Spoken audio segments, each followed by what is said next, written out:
मेरे प्यारे देशवासियों, आज़ादी के इस पावन पर्व की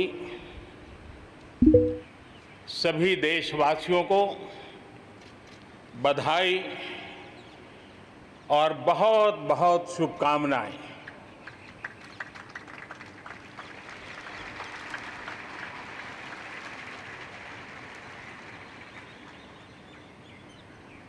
आज जो हम स्वतंत्र भारत में सांस ले रहे हैं, उसके पीछे मां भारती के लाखों बेटे बेटियों, उनका त्याग, उनका बलिदान और मां भारती को आजाद कराने के संकल्प के प्रति उनका समर्पण आज ऐसे सभी हमारे स्वातंत्र सेनानियों का, आज़ादी के वीरों का, नर बांकुरों का, वीर शहीदों का नमन करने का ये पर्व है। हमारे फौज के जाबाज जवान, हमारे अर्धसैनिक बल, हमारे पुलिस के जवान, सुरक्षा बल से जुड़े हुए हर कोई मां भारती के रक्षा में जुटे रहते हैं, सामान्य मानवीय की सुरक्षा में जुटे रहते हैं। आज उन सबको भी हृदयपूर्वक, आदरपूर्वक स्मरण करने का, उनके महान त्याग तपस्या को नमन करने का पर्व है। एक नाम और, श्री अरविंद घोष क्रांति दूत से लेकर आध्यात्म की यात्रा, आज उनके संकल्प, उनका जन्म जयंती है। हमें उनके संकल्पों को, हमारे संकल्पों को पूर्ण करने के उनकी तरफ से आशीर्वाद बने रहे। हम एक विशिष्ट परिस्थिति से गुजर रहे हैं। आज छोटे छोटे बालक मेरे सामने नजर नहीं आ रहे। भारत का उज्जवल भविष्य क्यों? कोरोना ने सबको रोका हुआ है। इस कोरोना के कालखंड में लक्षावधि कोरोना वॉरियर्स, चाहे डॉक्टर हो, नर्सिस हो, सफाई कर्मी हो, एम्बुलेंस चलाने वाले लोग हो, किस किस के नाम गिनाऊंगा। उन लोगों ने इतने लंबे समय तक जिस प्रकार से सेवा परमो धर्मः इस मंत्र को जी करके दिखाया है, पूर्ण समर्पण भाव से मां भारती के लालों की सेवा की है, ऐसे सभी कोरोना वॉरियर्स को भी मैं आज नमन करता हूं। इस कोरोना के कालखंड में अनेक हमारे भाई बहन इस कोरोना के संकट में प्रभावित हुए हैं। कई परिवार प्रभावित हुए हैं। कईयों ने अपनी जान भी गंवाई है। मैं ऐसे सभी परिवारों के प्रति अपनी संवेदनशीलता प्रकट करता हूं और इस कोरोना के खिलाफ मुझे विश्वास है 130 करोड़ देशवासियों की अदम्य इच्छा शक्ति, संकल्प शक्ति हमें उसमें भी विजय दिलाएगी और हम विजयी होके रहेंगे। मुझे विश्वास है कि पिछले दिनों भी हम एक प्रकार से अनेक संकटों से गुजर रहे। बाढ़ का प्रकोप, खास करके नॉर्थ ईस्ट, पूर्वी भारत, दक्षिण भारत, पश्चिमी भारत के कुछ इलाके, कहीं लैंडस्लाइड, अनेक दिक्कतों का सामना लोगों को करना पड़ा है। अनेक लोगों ने अपनी जान गंवाई है। मैं उन परिवारों के प्रति भी मेरी संवेदना व्यक्त करता हूं और राज्य सरकारों के साथ कंधे से कंधा मिलाकर के ऐसी संकट की घड़ी में हमेशा देश एक बन करके, चाहे केंद्र सरकार हो, राज्य सरकार हो, हम मिल करके तत्काल जितनी भी मदद पहुंचाने का प्रयास कर सकते हैं, सफलतापूर्वक कर रहे हैं। मेरे प्यारे देशवासियों, आजादी का पर्व हमारे लिए, ये स्वतंत्रता का पर्व आजादी के वीरों को याद कर करके नए संकल्पों की ऊर्जा का एक अवसर होता है। एक प्रकार से हमारे लिए ये नई प्रेरणा लेकर के आता है, नया उमंग, नया उत्साह लेकर के आता है।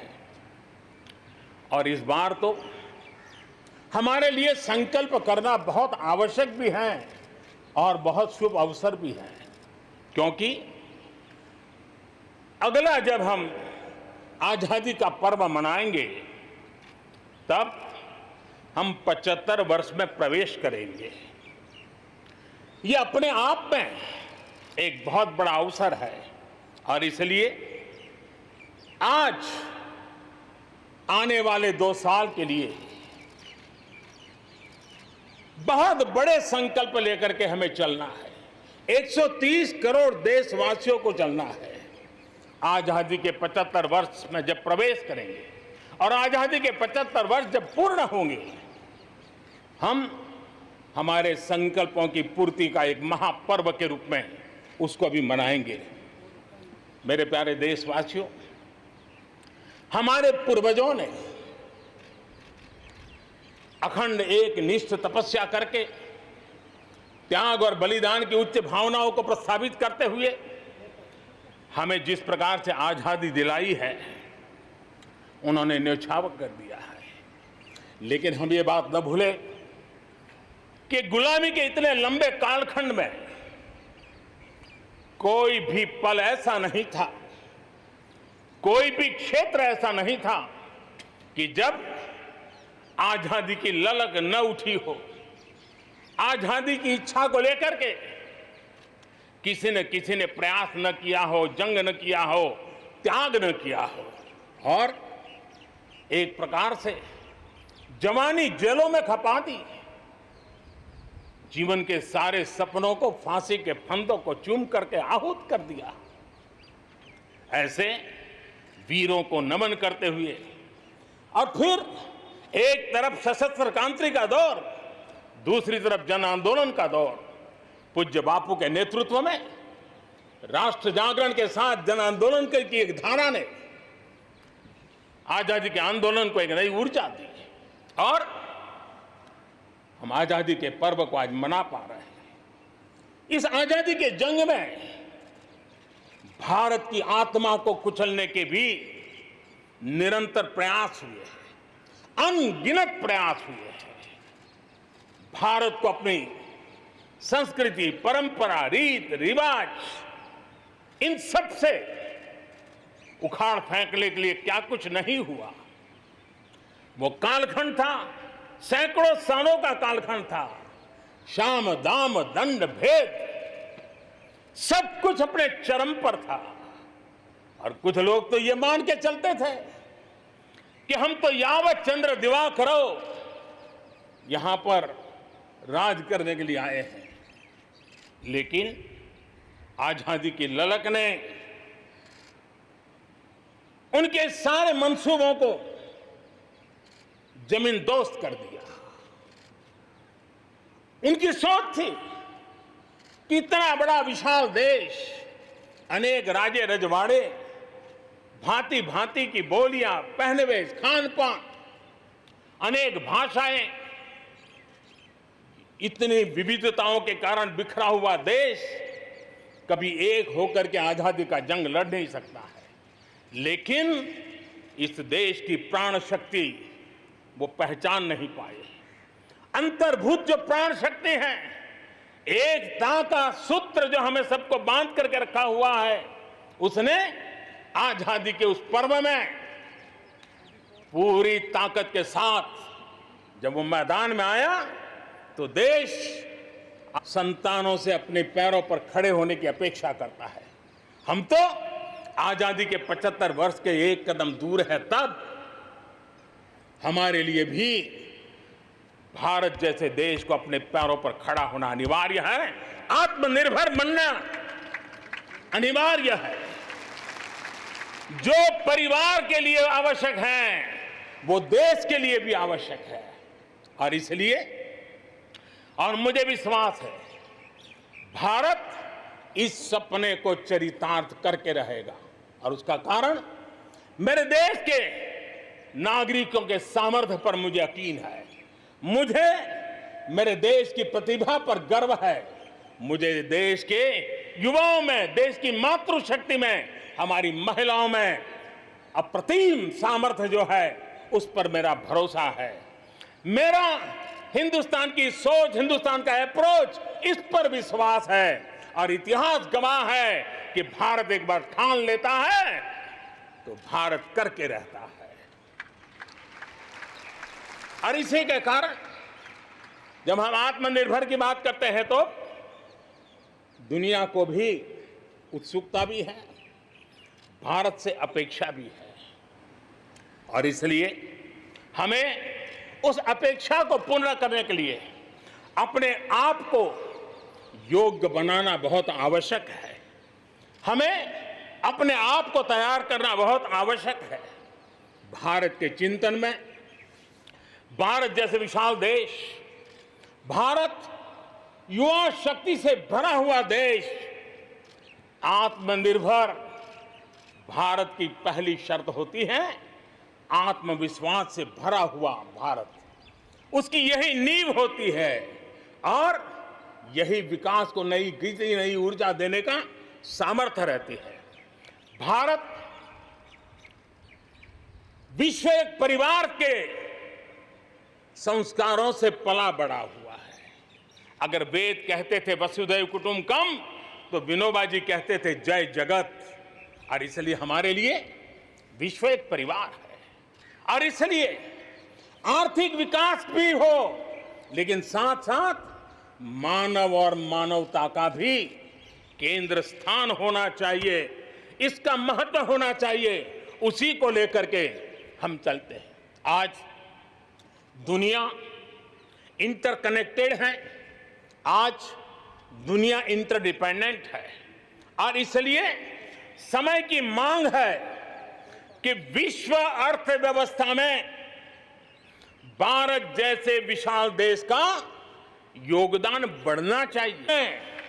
1/3 हमारी बेटियां हो, ये भी प्रयास रहेगा।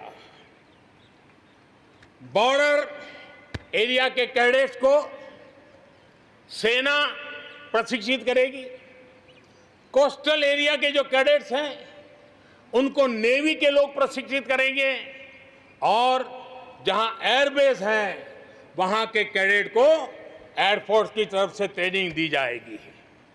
बॉर्डर और कोस्टल एरिया को आपदाओं से निपटने के लिए एक ट्रेन्ड मैन पावर मिलेगा। युवाओं को आर्म फोर्सेस में कैरियर बनाने के लिए जरूरी स्किल भी मिलेगी। मेरे प्यारे देशवासियों, पिछले वर्ष लाल किले से मैंने कहा था बीते 5 साल आवश्यकताओं की पूर्ति और अगले 5 साल आकांक्षाओं की पूर्ति के हैं। बीते 1 साल में ही देश ने बड़े और महत्वपूर्ण फैसलों के पड़ाव को पार कर लिया है। गांधी 150 पर भारत ने गांवों को खुद को खुले में शौच से मुक्त किया है। आस्था की वजह से प्रताड़ित शरणार्थियों को नागरिकता देने का कानून, दलितों, पिछड़ों, ओबीसी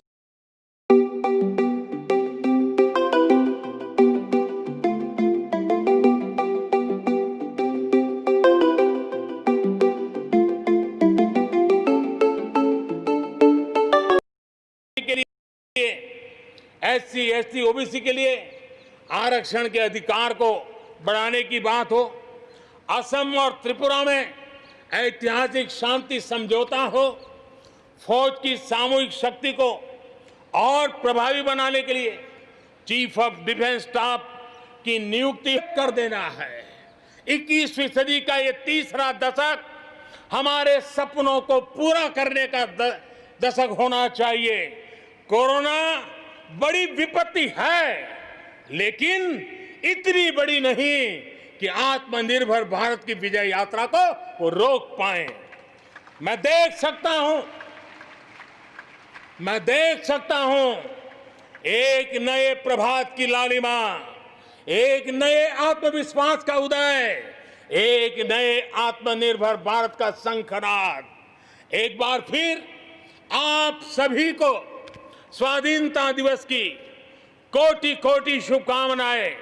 आइए मेरे साथ दोनों हाथ के ऊपर करके पूरी ताकत से बोलिए, भारत माता की, भारत माता की, भारत माता की, वंदे वंदे वंदे